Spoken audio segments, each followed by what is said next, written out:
Subscribe now and press the bell icon. Never miss an update.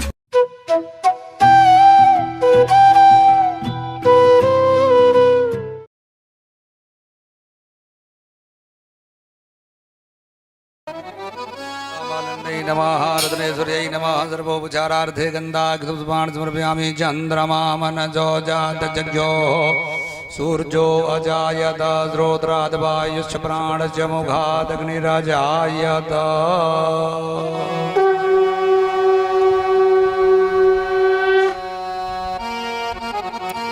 Shrimad Bhagavat भगवान की है आरती। जो बैठे हैं वो खड़े हो जाएं आरती के लिए। पापियों को पाप से है तारती,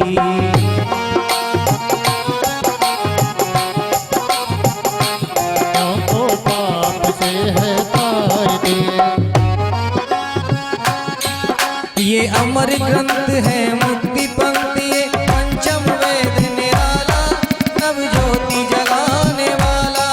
ये अमर ग्रंथ ये मुक्ति पंथ ये पंचम वेद निराला नभ ज्योति जगाने वाला। हरि नाम यही हरि ध्यान यही, हरि नाम यही हर ध्यान यही। जग के मंगल की आरती, पापियों को पाप से है तारती। भागवत भगवान की है आरती, पापियों को पाप से है तारती।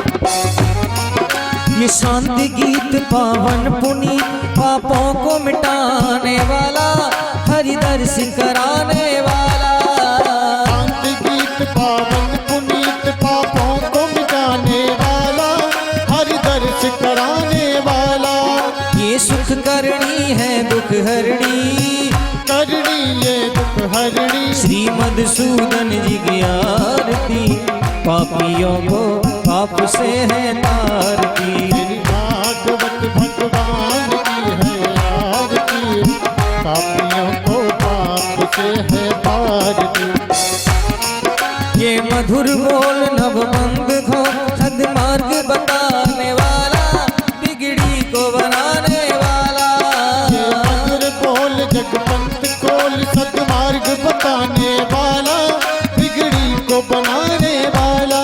श्री राम यही घनश्याम यही, श्री राम यही घनश्याम यही। प्रभु के महिमा की आरती, पापियों को पाप से है तारती। भागवत भगवान की है आरती, पापियों को पाप से है तारती। राधा की शक्ति कान्हा की भक्ति, हरि प्रेम सिखाने वाली, कान्हा से मिलाने वाली।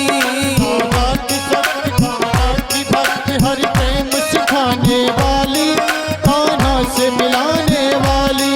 हनुमान यही शंकर भी यही, हनुमान यही शंकर भी यही। दुर्गा भी यही राधा भी यही, दुर्गा भी यही राधा भी यही। ध्रुव नारद श्री नारद जी की आरती, पापियों को पाप से है तारती। भागवत भगवान की है आरती, पापियों को पाप से है तारती। कर्पूर गौरम करुणावतारम, संसार सारम भुजगेन्द्रहारम, सदा वसंतम हृदयारविंदे भवं भवानी सहितं नमामि। त्वमेव माता जगदा त्वमेव, त्वमेव बन्धु जगदा त्वमेव, त्वमेव विद्या सर्वं त्वमेव, त्वमेव सर्वं देवदेव, त्वमेव सर्वं देवदेव, त्वमेव सर्वं मम देवदेव। शान्तिरन्तर्जगुं शान्तिः पृथिवी शान्तिरापः शान्तिरोकदयः शान्तिः वनस्पतयः शान्तिर्विश्वे देवाः शान्तिर्ब्रह्म शान्तिः सर्वगुण शान्तिः शान्तिरेव शान्तिः श्यामा शान्तिरिधि। जलेन शीतलीकरणं पुष्पाञ्जलि हरिः ओं जजनेन जयमयजन्त देवास्तानि धर्माणि प्रथमान्यासन्नादेहना कं महिमानः सुजन्ते अत्र पूर्वे श्राद्धाः सन्ति देवाः।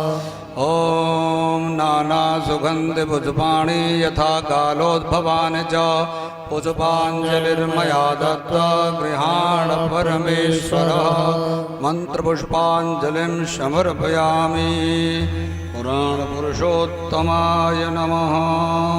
भागवत भगवान की। बैठ जाओ।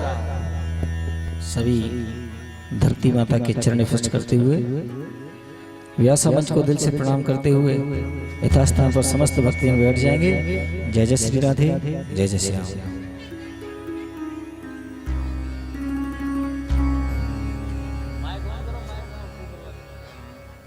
अनेकदन्तं भक्तानामेकदन्तमुपास्महे सदाशिवसमारम्भां शङ्कराचार्यमध्यमाम् अस्मदाचार्यपर्यन्तां वन्दे गुरुपरम्पराम्। गुरुर्ब्रह्मा गुरुर्विष्णुः गुरुर्देवो महेश्वरः गुरुस्साक्षात् परं ब्रह्म तस्मै श्रीगुरवे नमः। नमः श्री परमहंसास्वादितचरणकमलचिन्मकरन्दाय भक्तजनमानसनिवासाय श्रीरामचन्द्राय विश्वसर्गविसर्गादिनवलक्षणलक्षितं श्रीकृष्णाख्यं परं धाम जगद्धाम नमामि तत्। सच्चिदानन्दरूपाय विश्वोत्पत्त्यादिहेतवे तापत्रयविनाशाय श्रीकृष्णाय वयं नुमः। यं प्रव्रजन्तमनुपेतमपेतकृत्यं द्वैपायनो विरहकातर आजुहाव पुत्रेति तन्मयतया तरवो विनेदुस्तं सर्वभूतहृदयं मुनिमानतोऽस्मि। जन्माद्यस्य यतोऽन्वयादितरतश्चार्थे सुविज्ञस्वराट् तेने ब्रह्महृदाय आदिकवये मुह्यन्ति यत्सूरयः तेजो वारिमृदां यदा विनिमयो यत्र त्रिसर्गो मर्षा धाम्ना स्वेन सदा निरस्तकुहकं सत्यं परं धीमहि। धर्मः प्रोज्झितकैतवोऽत्र परमो निर्मत्सराणां सताम् वेद्यं वास्तवमत्र वस्तु शिवदं तापत्रयोन्मूलनम्। श्रीमद्भागवते महामुनिकृते किं वा परैरीश्वरः सद्यो हृद्यवरुध्यते त्रिकृतिभिः शुश्रूषुभिस्तत्क्षणात्।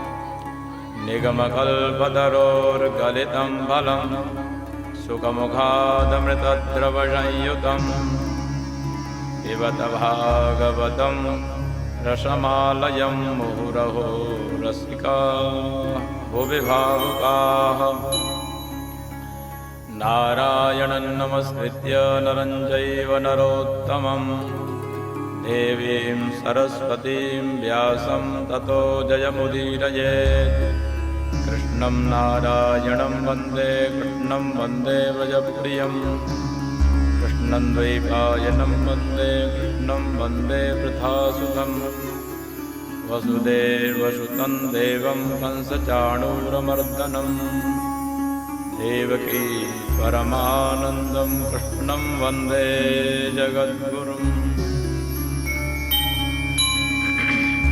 गोविंद हरे गोपाल हरे गोविंद हरे गोपाल हरे गोविंद हरे गोपाल हरे।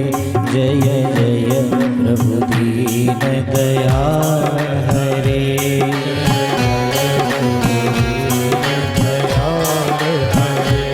गोविंद हरे गोपाल हरे गोपाल हरे। गोविंद हरे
दीन दयाल हरे जय जय प्रभु दीन दयाल हरे। गोविंद भगवान की सच्चिदानंद भगवान की जय हो धर्म की जय जय अधर्म का नाश हो प्राणियों में सद्भावना हो विश्व का कल्याण हो गो माता की जय हो सद्गुरुदेव भगवान की जय हो वेद व्यास भगवान की जय हो श्री सुखदेव जी महाराज की जय हो श्रीमद्भागवत महापुराण की जय नमः पार्वती पतये हर हर महादेव।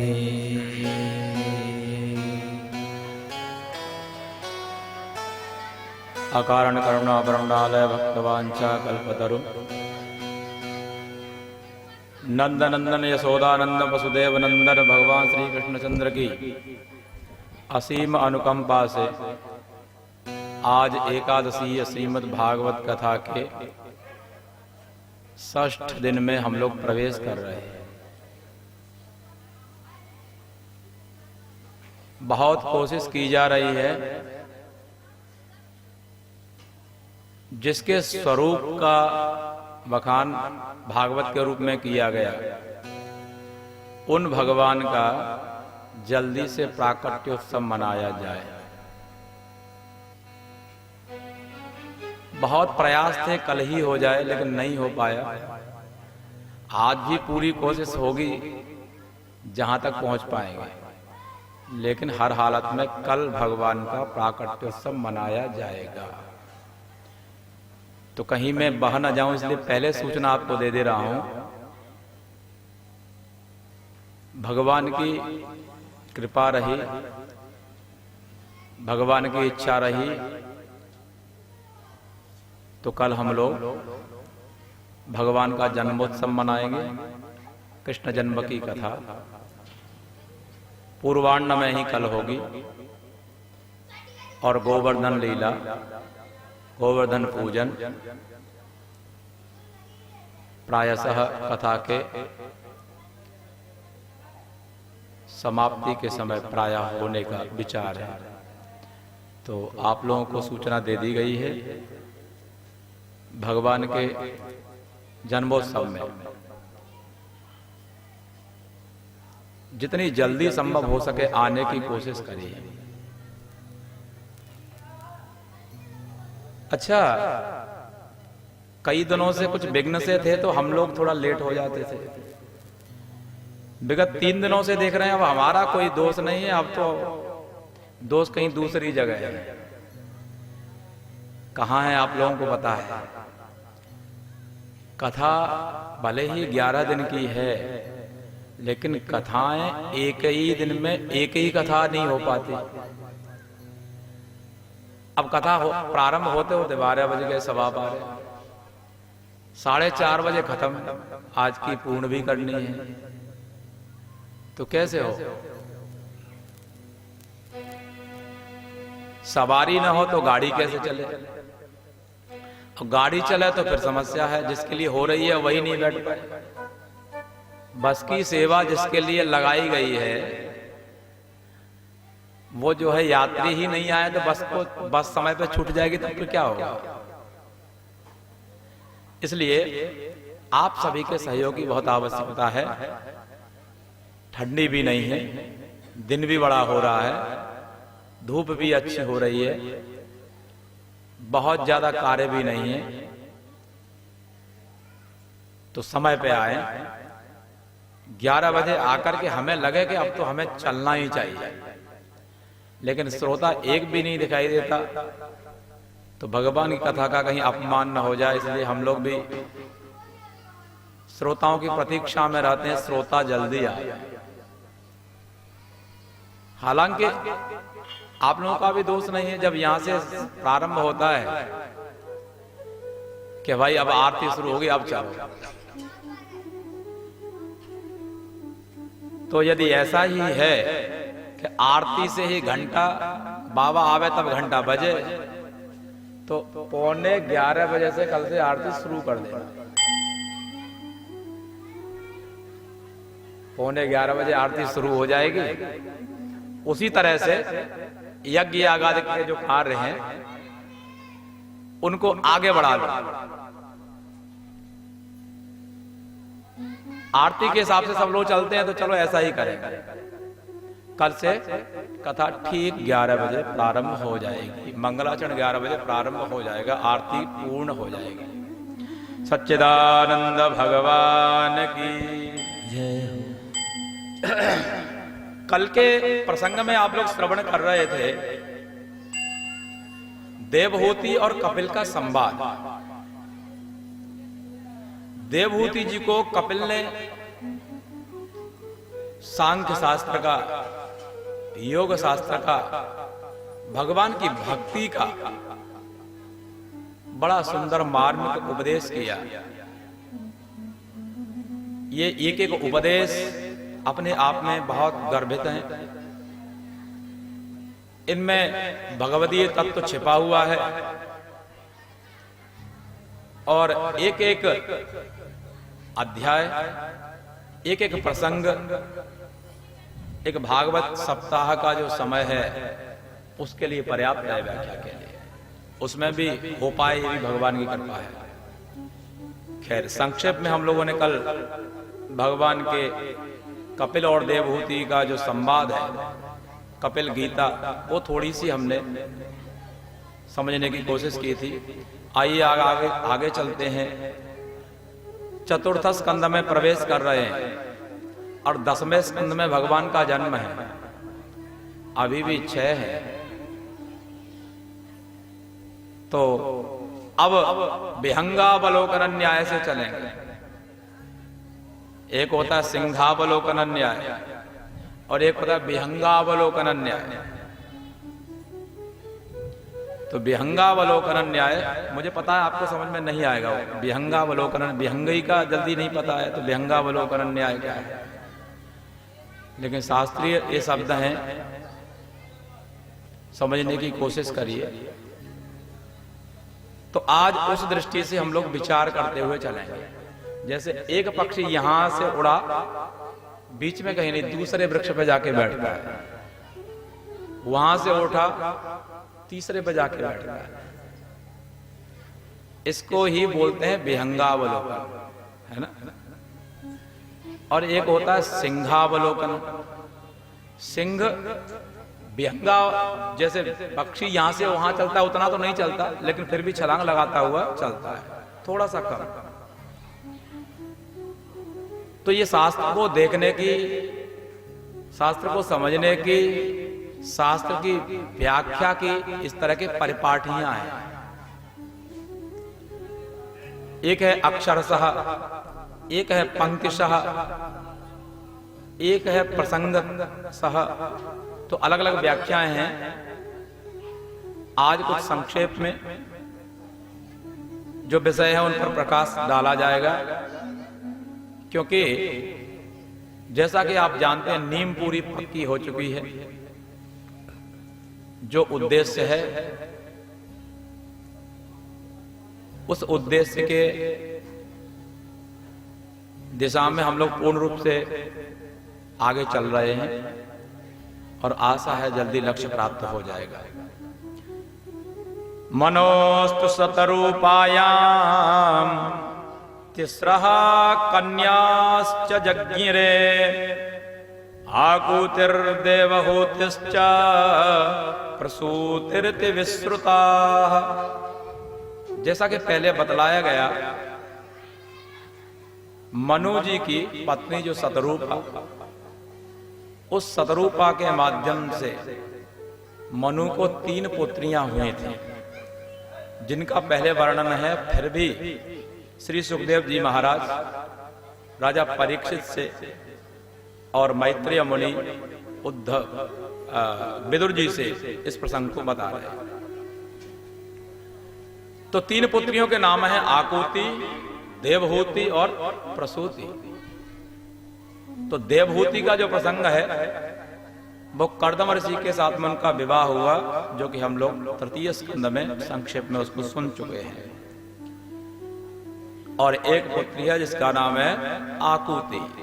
तो आकूतिम रुचये प्रादात अपि भ्रातृमतिम नृपः पुत्रिका धर्ममाश्रित्य सतरूपानुमोदितः। आकुति नाम की पुत्री को मनु ने रुचि नाम के ऋषि हैं उनको प्रदान किया।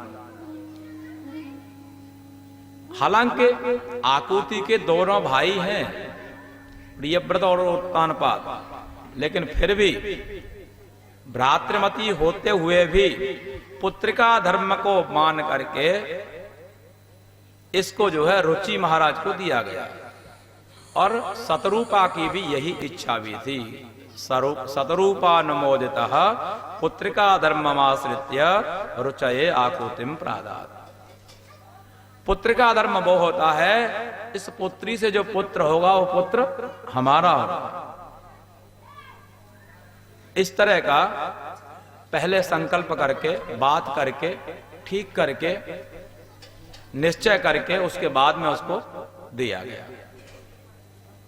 और प्रजापति स भगवान रुचि तस्यामजीजनत मिथुनम ब्रह्मवर्चस्वे परमेण समाधिना। प्रजापति भगवान ये जो रुचि हैं इन्होंने मिथुन संतान को अर्थात 2 संतानों को जन्म दिया जो अत्यंत ही ब्रह्म वर्चस्वी संतान थी, परम समाधि से। और वो कोई दूसरे नहीं, यज्ञ रूप में भगवान का ही अवतार था, साक्षात विष्णु ही थे वो। और दूसरी जो संतान थी वो दक्षिणा थी, अर्थात एक पुत्र और एक पुत्री। पुत्र का नाम यज्ञ और दूसरी जो पुत्री उसका नाम दक्षिणा। आनिन्ये सुगृहं पुत्र्याः पुत्रं विततरोचसं स्वायंभुवो मुदा युक्तो रुचिर्जग्राह दक्षिणाम्। पुत्र का धर्म के रूप में पहले बात हो ही चुकी थी, इसलिए उस पुत्र को जिसका नाम यज्ञ है, जो भगवान का अवतार है, उनको जो है मनु महाराज अपनी पुत्री के घर से ले आए। और जो पुत्री रह गई वो रुचि महाराज के पास ही में थी। ताम कामयानाम भगवान उवाह यजुषाम पति तुष्टायाम तो समापन्नो अजनयत द्वादशात्मजान। अब देखो, दोनों ही एक ही माता पिता से जन्म हुआ, एक अपने नाना के यहां आ गई और एक अपने पिता के यहीं रही। अंततोगत्ता उन दोनों का विवाह हुआ। तो ये सुनने में बड़ा अटपटा लग रहा है, लेकिन बहुत प्राचीन और प्रसंग बड़ा मार्मिक और श्रवण मंगल है, इसलिए सुनने की कोशिश करिए। क्योंकि भगवान का जो चरित्र है, कुछ चरित्र ऐसे भगवान के हैं जिनको सुनने से ही पुण्य होता है, अब कुछ चरित्र ऐसे हैं वैसा करने से पुण्य होता है। तो जैसे कि भगवान श्री कृष्णचंद्र ने रास किया, तो उस रास की कथा को सुनने से भवबंधन दूर हो जाता है, ये बिल्कुल सत्य है। काम वासनाएं समाप्त हो जाती हैं, बिल्कुल सत्य है। लेकिन भगवान ने किया इसलिए हम भी करेंगे तो मुश्किल हो जाए। इसी तरह से भगवान श्री कृष्ण के रूप में तो रास, और श्री राम के रूप में उन्होंने पिताजी की आज्ञा का पालन किया। तो इस कथा को सुनेंगे तो पुण्य तो होगा ही होगा, लेकिन यदि आप पालन भी करोगे तो हर तरह से आपकी उन्नति भी होगी। इसलिए भगवदीय जो चरित्र हैं उनमें से विद्वानों के द्वारा ये विचार कर लेना चाहिए, ये सोच लेना चाहिए, उनसे पूछ लेना चाहिए, निश्चय कर लेना चाहिए कि इसमें से कौन सा हमें करना है, कौन सा हमें सुनना है। तो यहां पर यज्ञ स्वरूप भगवान और दक्षिणा उन दोनों का ही विवाह हुआ है और उनसे 12 पुत्र हुए। द्वादशात्मजान यज्ञे। क्या क्या नाम है? तोषः, प्रतोषः, संतोषः, भद्रः, शांतिः, इडस्पतिः, इदमः, कविः, विभुः, स्वन्नः, सुदेवः, सुरोचसः। इस तरह के ये 62 अर्थात 12 पुत्र हैं। इसी में आगे प्रियव्रतोत्तान पादौ मनुपुत्रौ महौजसौ तदपुत्र पौत्र नप्रीणाम अनुवृत्तम तदंतरम। 2 पुत्र हैं, प्रियव्रत और उत्तानपाद। अब आगे इन पुत्रों का जो प्रसंग है उसको बता रहे हैं। देवहूति और कर्दम का प्रसंग पहले हो चुका है। दक्षाय ब्रह्मपुत्राय प्रसूतिम भगवान मनुः प्रायच्छद यत् स्वर्गस् प्रायच्छद यत् कृतः स्वर्गस्थलोक्याम विततो महान। मनु महाराज एक उनकी पुत्री है जो प्रसूति, उस प्रसूति का विवाह दक्ष के साथ में उन्होंने किया। दक्ष सामान्य नहीं, ब्रह्मपुत्राय दक्षाय। ब्रह्मपुत्र ये दक्ष हैं, ब्रह्मा जी के साक्षात पुत्र हैं। उन्हीं के साथ में मनु महाराज ने इसका विवाह किया, जिससे कि चराचर विश्व वितत हो गया, परिपूर्ण हो गया। याह कर्दम सुता प्रोक्ता नव ब्रह्मर्षि पत्नयः तासाम प्रतुस्ते प्रसवम प्रोच्यमानम निबोध में। कर्दम की 9 पुत्रियां थी, कल बताया गया था। उनको अलग अलग ऋषियों को, 9 ऋषियों को दिया गया था। आगे उनसे किस तरह का अलग अलग पुत्र इत्यादि हुए, कैसे वंश चले, उनका विस्तार से यहां पर वर्णन है। आगे प्रसूति जो मानवी है अर्थात मनुपुत्री है, उसके साथ में दक्ष का विवाह हुआ है। तस्याम ससर्ज दुहित्री षोडशा अमलाननाः। उस प्रसूति के गर्भ से दक्ष ने 16 कन्याओं को जन्म दिया। उन 16 में से, ध्यान दीजिए, उन 16 कन्याओं में से 13 कन्याएं हैं वो धर्म को दे दी गई। तथैकाम अग्नये विभुः, एक अग्नि को दे दी गई। पितृभ्य एकाम युक्तेभ्यः, और एक पितरों को दे दी गई जो उनके लिए अत्यंत ही युक्त थी। भवायै काम भवच्छिदे, और भवच्छिदे भवाय एकाम, एक जो भक्तों के भव का छेदन कर देने वाले अर्थात भव भगवान शंकर को दी गई।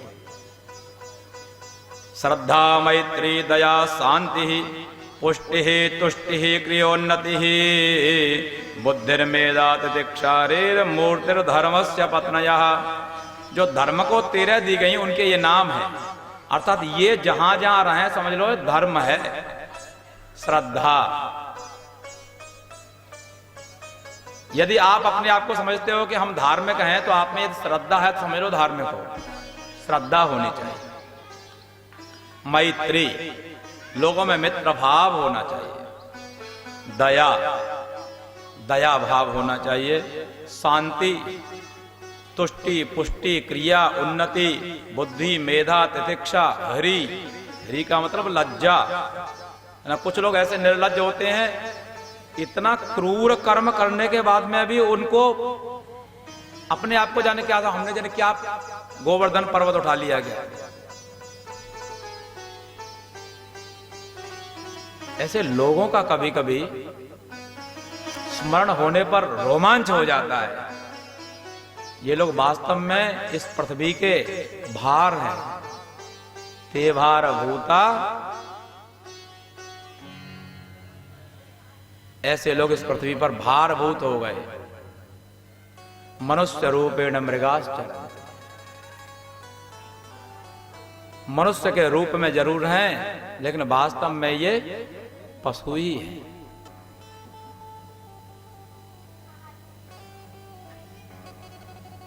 भाग्य है भगवान का नाम कान में पड़ रहा है।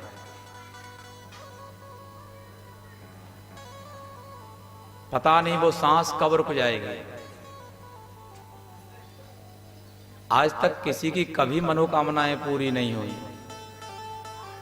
छोटे बड़े मध्यम वृद्ध जवान धनवान निर्धन सबको हम जाते हुए देख रहे हैं। अहन्यहन्य भूतानि गच्छन्ति यमालयम् शेषास्थातुमिच्छन्ति किमाश्चर्यमतः परम्। दिन रात यहां से लोग जा रहे हैं। कहां जा रहे हैं? यमराज के आलय में, यमराज के यहां उनको हम देख रहे हैं। उसके बाद में भी उनमें से जो बच जाते हैं वो अपने आप को सदा शाश्वत समझते हैं। हमें कभी नहीं जाना है, ले आओ एक और ले आओ, कोई दिक्कत नहीं। इससे बड़ा और क्या आश्चर्य हो सकता है।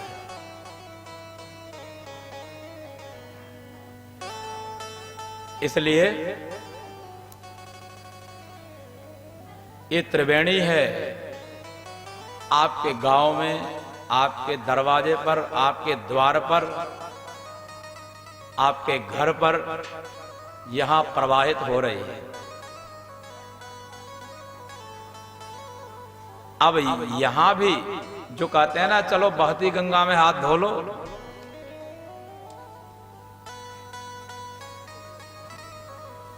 तो बड़ा संयोग है, हाथ धो लेना चाहिए। मैंने कुछ लोगों से चर्चा की तो लोगों ने कहा, बोले महाराज वो दूर ही दूर हैं, इधर आने का साहस नहीं है। भाई साहस तो करना पड़ेगा।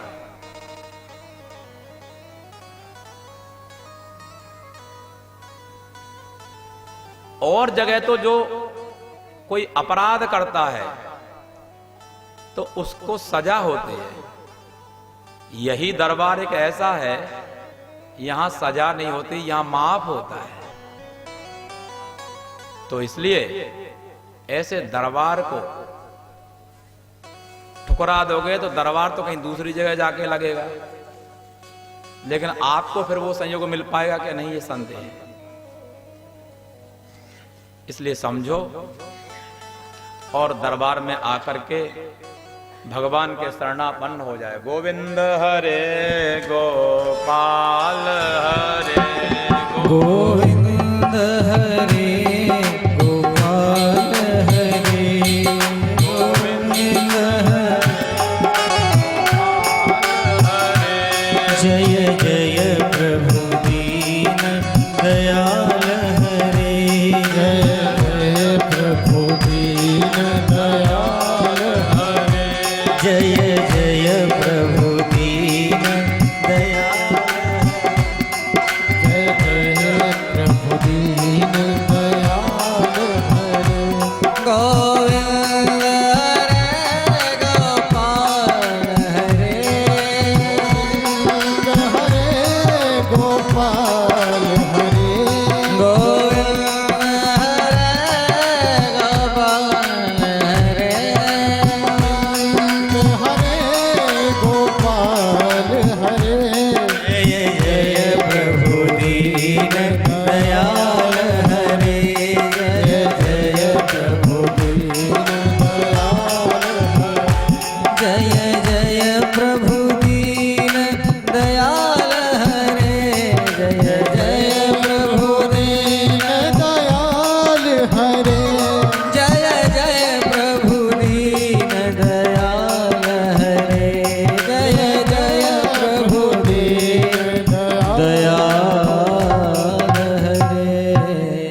जय हो। तो धर्म की एक पुत्री, धर्म की एक पत्नी है जिसका नाम है लज्जा, और मूर्ति, ये धर्म की 13 पत्नियां हैं। श्रद्धा सूत शुभम मैत्री प्रसादम अभयम दया शांति सुखम मुदम तुष्टि स्मयम पुष्टि रसूयत। धर्म के द्वारा श्रद्धा में पुत्र उत्पन्न हुआ जिसका नाम है शुभ, और धर्म की ही मैत्री नाम की पत्नी में पुत्र हुआ जिसका नाम है प्रसाद, प्रसन्नता, और दया से अभय। यदि आप दया प्रारंभ कर दीजिए, आपको कोई चिंता नहीं, आप स्वयं ही निर्भय हो जाओगे, अभय हो जाओगे। और कितना भी आप सुसज्जित हो जाओ, लेकिन दया मत करो तो समझ लो आप रात में चारों तरफ से बंद करने के बाद में खिड़की, जंगले, गेट, लेकिन फिर भी कूदते रहोगे, रात भर नींद नहीं आएगी। और दया कर दोगे ना, सबको क्षमा कर दोगे, आप खुले में आराम से निर्द्वंद होकर के सो जाना, मच्छर भी आपके पास में नहीं आएंगे। इसलिए जो महात्मा होते हैं वो आराम की नींद सोते हैं। उनके यहां जितने भी प्राणी हिंसक भी हैं ना, वो मित्र बन जाते हैं। इसलिए जो दया है, दया से अभय पुत्र होता है, और शांति प्राप्त कर लो, शांति से सुख आता है, तुष्टि से मोद अर्थात हर्ष आता है, मोद आता है, अपुष्टि से स्मय आता है। योगम क्रियोन्नतिर गोविंद हरे गोपाल हरे गोविंद हरे गोपाल हरे गोविंद हरे गोपाल हरे। जय जय प्रभु दीन दयाल दयाल हरे। जय जय प्रभु दीन दयाल हरे। जय जय प्रभु दीन दयाल हरे। क्रिया नाम की पत्नी है, उससे योग नाम का पुत्र होता है, और नति से दर्प, बुद्धि से अर्थ, मेधा, स्मृति, तितिक्षा, क्षेम, और हरि से प्रश्रय नाम के पुत्र उत्पन्न होते हैं। और धर्म की जो मूर्ति नाम की पत्नी है, उससे नर और नारायण दोनों ही ऋषि हैं, दोनों ही भगवान के जो अवतार हैं उनमें इनकी गणना होती है, उनका जन्म होता है। और वो दोनों की दोनों जब भगवान का अवतार हुआ है नर और नारायण, तो नृत्यन्ति स्म स्त्रियो देव्यः आसीत् परम मंगलम देवाः ब्रह्मादयः सर्वे उपतस्तुरभिष्टुतैः। नर और नारायण का जन्म हुआ, समस्त देवांगनाएं, देवता लोग अपने मंगल गान करते हुए, अपने मृदंगों से, अपने वाद्य यंत्रों को बजाते हुए नृत्यांगनाएं नाचने लगी हैं। ब्रह्मादिक समस्त देवता नर और नारायण भगवान की स्तुति करते हैं, प्रार्थना करते हैं। देवता लोग कहते हैं, यो मायया विरचितम निजयात्मनीदम खेरूप वेदमिव तत्प्रतिचक्षणाय एतेन धर्म सदने ऋषिमूर्तिनाद्य प्रादश्चकार पुरुषाय नमः परस्मै। सामान्य व्यक्ति के लिए भगवान का दर्शन भी दुर्लभ, लेकिन जिन्होंने आज अपने यहां पर भगवान का अवतार ग्रहण करा दिया, भगवान को जन्म दिया है, वास्तव में ऐसे पुरुष हैं, ऐसे माता पिता भी हैं, वो धन्य हैं जिनके पुत्र सुरजीत जैसे हो जाए। भगवान के भक्त हो जाएं, वो माता पिता भी अत्यंत ही धन्य है, इसमें कोई संदेह नहीं है। एवं सुरगणैस्तात भगवंता भविष्टुतौ लब्धावलोकैर्येतुरर्चितौ गंधवादनम। समस्त देवताओं की भक्तों की स्तुति को, प्रार्थना को स्वीकार करके आज दोनों ही नर और नारायण लब्धावलोकैर्येतु सबसे प्रार्थना स्वीकार करते हुए, अर्चित वंदित होते हुए गंधमादन पर्वत पर चले गए और वहां पर जाकर के भार व्ययाय चबुवः कृष्णौ यदकुलोद्भवौ, इस पृथ्वी का भार हरण करने के लिए जैसे भगवान कृष्ण और बलराम के रूप में जन्म लिए, ऐसे ही इन्होंने जन्म ग्रहण किया। लेकिन जैसे उन्होंने लीलाएं की वैसे इन्होंने लीलाएं नहीं की। ये गंधमादन पर्वत पर जाकर के तपस्या में लगे। कुछ चीजें ऐसी होती हैं वो क्रिया से होती हैं और कुछ चीजें ऐसी होती है बस यहां से संकल्प से होती है। आप संकल्प करो और ऐसा दृढ़ संकल्प हो, पूरे सर्वतो भावेन भक्ति संपन्न भगवान से प्रार्थना हो, तो कहते हैं ना भगवान भी जो है आपके सामने आ जाते हैं। सामान्य तो बात छोड़ो,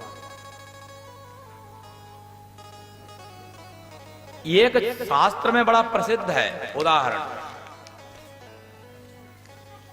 मां अपने बच्चे को दूध पिलाती है, उसका पालन पोषण करती है। एक मां ऐसी है वो दूध वगैरह नहीं पिलाती, वो नदी के किनारे बाहर अंडे देती है और अंडे दे करके वो जल में चली जाती है, वहां से बच्चों का ध्यान करती है।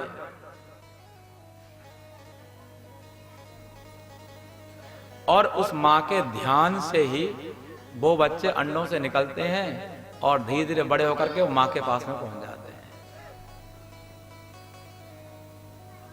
ऐसा शास्त्र में वर्णन है। एक उदाहरण आता है जिसको अर्थशून्य शब्द कहा जाता है। ऐसे शब्द होते हैं जो शब्द तो हैं लेकिन अर्थ उसका नहीं होता।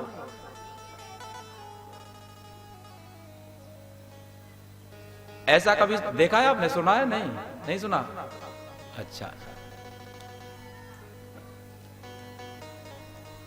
एष वन्द्या सुतो याति खपुष्पकृत शेखरः कूर्म क्षीर चये स्नातः ससृंग धनुर्धरः। ये शास्त्रीय कुछ सिद्धांत हैं, उनको दृढ़ करने के लिए ये श्लोक है।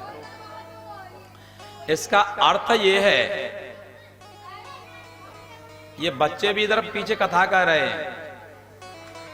बोले कृष्णचंद्र भगवान की जय।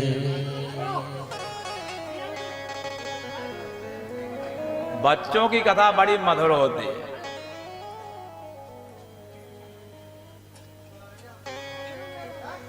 तो बच्चों का कोई अपराध नहीं होता।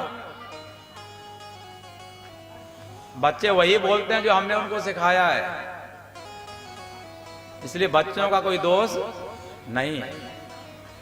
आज यदि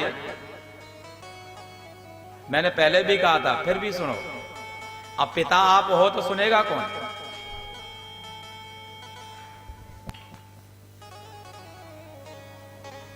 एक पुत्र को, मैं कहां जा रहा था, मैं कहां पहुंच गया। एक पुत्र को खड़े हुए लघुशंका करते देखा एक सज्जन ने। ध्यान से सुनना, ध्यान से। इस बात से मैं बड़ा भारी व्यथित हूं, बहुत ज्यादा। मुझे इतना रात में नींद भी नहीं आती।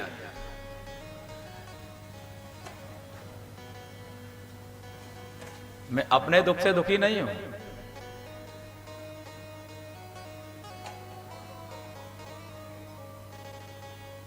वो ये है, सज्जन ने देखा एक लड़का खड़े होकर के पेशाब कर रहा है। सज्जन बेचारे परोपकारी थे, करुणा परायण थे, समाज और धारक उनकी भावनाएं थी। उन्होंने कहा पकड़ करके उसकी कलाई, चल तेरे बाप से कहता हूं, इतना नहीं जानता ये पशुओं की तरह से खड़े होकर के लघु संज्ञा त्याग रहा है। वो पहुंच नहीं पाया, तब तक दूर से ही दिखाई दे पापा जी जो उसके क्या कर रहे थे पता है ना। तो पंडित जी ने हाथ जोड़े, चले जा तू तो फिर भी ठीक है बेटा, बोले शंकर भगवान की। समझदार के लिए इशारा ही काफी है, और आप सब लोग समझदार। इसलिए बच्चों का संस्कार अच्छा हो। बच्चा कथा के बीच में कथा न कहें, इसलिए अच्छे संस्कार बच्चों में दो। और अच्छे संस्कार तब आएंगे जब आपके अच्छे संस्कार होंगे। आपके अच्छे संस्कार नहीं है, बच्चों से अपेक्षा करो हमारे बच्चे अच्छे संस्कारी बन जाएं, तो कैसे होंगे। इसलिए जो पुत्रवान हैं, जो संतान वाले हैं, अभी तक जो कुछ हुआ ठीक है, लेकिन अब पीछे अगली पीढ़ी आपको देख रही है। इसलिए अब आप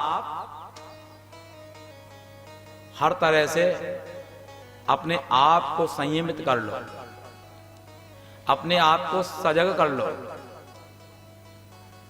और नहीं तो एक पुत्र आज हमसे कह रहा था, बोले महाराज जी हमारे पिताजी को समझा दो, नहीं तो कल से हम भी लेकर के आएंगे। तो हमने कहा ये अपने पापा को तुम ही कहना।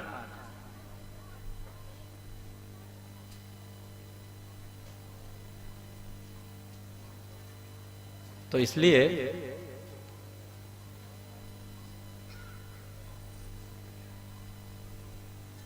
बातें बहुत कुछ कहने लायक हैं, लेकिन ये भी कथा के अंग हैं, इनको भी साथ साथ में समझते चलो। मैंने श्लोक बताया था, ऐसे शब्द हैं शब्दानुपाति वस्तु शून्यो विकल्पः। पतंजलि योगी सूत्र में ये सूत्र है कि एष वन्द्या सुतो याति खपुष्पकृत शेखरः कूर्मची क्षीरचये स्नातः ससशृंग धनुर्धरः। वो शब्द ये है, शब्द है लेकिन उसका अर्थ नहीं होता। क्या है? शब्द है बंद्या सुतः। बंद्या माने जिस महिला को पुत्र नहीं होता उसकी संज्ञा होती है बंद्या, और उसका पुत्र बंद्यासुत हो गया। तो बंद्यासुत का मतलब हो गया शब्द तो है लेकिन अर्थ उसका नहीं होता। ये बंद्यासुत जा रहा है, तो बंद्यासुत का अर्थ शून्य। और कैसे जा रहा है? खपुष्पकृत शेखर, मुकुट लगाए हैं, लेकिन मुकुट किसका है? ख माने आकाश। आकाश में एक वृक्ष हुआ, उस वृक्ष के फूल का मुकुट बना है। आकाश माने खाली जगह, खपुष्प कोई होता नहीं, आकाश का पुष्प होता नहीं, लेकिन शब्द तो है। तीसरा है कूर्म क्षीर चये स्नातः। कूर्म माने कछुआ, और जिसकी बात चल रही थी वो कछुई ही है, कछुआ की स्त्री। उसको दूध नहीं होता। तो ये जो बच्चा जा रहा है, जो आकाश पुष्प का मुकुट पहने है, वो इतना पवित्र होके जा रहा है कि कचूही के दूध में उसने गोता लगा लगा करके स्नान किया है, दूध उसका होता ही नहीं। और कैसा है वो आपको सबको समझ में आ जाएगा। वो जगत प्रसिद्ध है, आपने देखा है। सस श्रृंग धनुर्धर, ससक माने खरगोश, खरगोश के सींगों का उसने बना रखा है क्या, धनुष, धनुष मान। ये क्या है, ये अर्थ शून्य है, ये बिल्कुल अर्थ शून्य है, लेकिन शब्द है। इसी तरह से कुछ चीजें ऐसी होती हैं, वो मैंने कहा था संकल्प से काम होता है। और वही कछुवी जल में भीतर बैठ करके अपने बच्चों का ध्यान करती है, ऐसा शास्त्र में वर्णित है। और उसकी संकल्प शक्ति से अंडे से बच्चे निकलते हैं और धीरे धीरे अपनी मां के पास में पहुंच जाते हैं। तो कुछ संकल्प शक्ति से होता है। और ये नर और नारायण, ये प्रसंग वहां से था। नर और नारायण जगत कल्याण के लिए गंधमादन पर्वत पर चले गए और वहां तपस्या जगत मंगल के लिए कर रहे हैं। स्वाहा विमानिनश्चाग्ने आत्मजां स्त्रीरजीजनत् पावकं पवमानं च शुचिं च हुत भोजनम। अग्नि को जो दी गई थी स्वाहा नाम की पत्नी, उसके 3 ये पुत्र हुए, पावक, पवमान और शुचि। आगे इसी में जो पितरों की पत्नी स्वधा थी, उस स्वधा से भी अग्निख्वाताः बर्हिषदः सौम्याः पितर आज्यपाः साग्नयो नग्नयस्तेषां पत्नी दाक्षायणी स्वधा। अग्निख्वाता, बर्हिषद, सौम्य, आज्यपाः, इस तरह से पितर हुए। दाक्षायणी पत्नी जो स्वधा थी उसके माध्यम से, जो कि पितरों की पत्नी थी। और पितर्य प्रतिरूपे स्वे भवाया नागसेरुषा अप्रौढ़ैवात्मनात्मान आहारद योग संयुता। एक पुत्री जो पहले बतलाई गई, दक्ष की पुत्री जो 16 थी, उनमें से एक जिसका नाम था सती, वह भगवान शंकर के साथ में भी आई गई। उसका विवाह भगवान शंकर के साथ में हुआ। आत्मनः सदृशं पुत्रम नलेवे गुणशीलतः। अंततो गत्वा विदुर जी ने प्रश्न किया, महाराज भवे शीलवतां श्रेष्ठे दक्षो दुहितृवत्सलः विद्वेषमकरोत् कस्मान् अनादृत्यात्मजां सती। बाद में भगवान शंकर और दक्ष, इन दोनों का विद्रोह हो गया। विदुर जी ने पूछा, अपनी पुत्री का पति जामाता,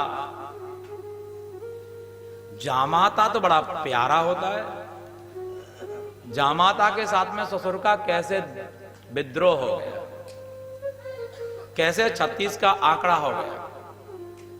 बोले आप नहीं जानते। सदा वक्रः सदा क्रूरः सदा पूजामपेक्षते कन्यारास्य स्थितो नित्यं जामाता दशमो ग्रहः। आप तो सोचते हो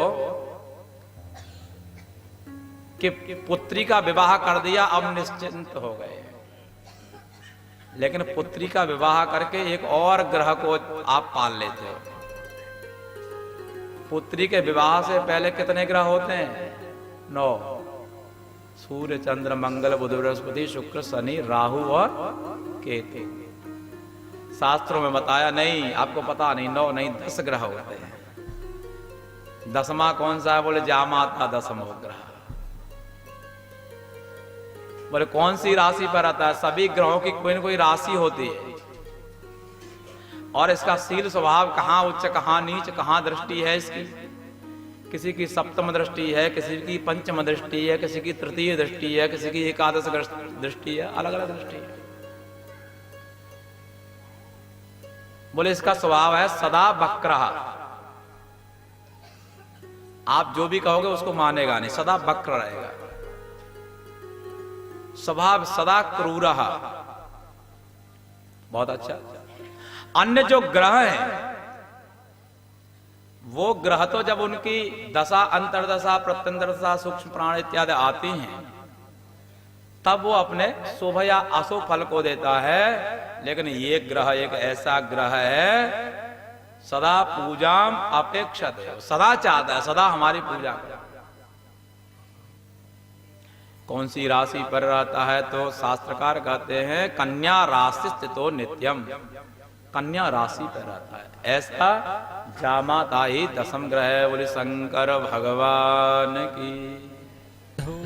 लेकिन जिस विषय में आप सुन रहे हो, जय हो गोपाल।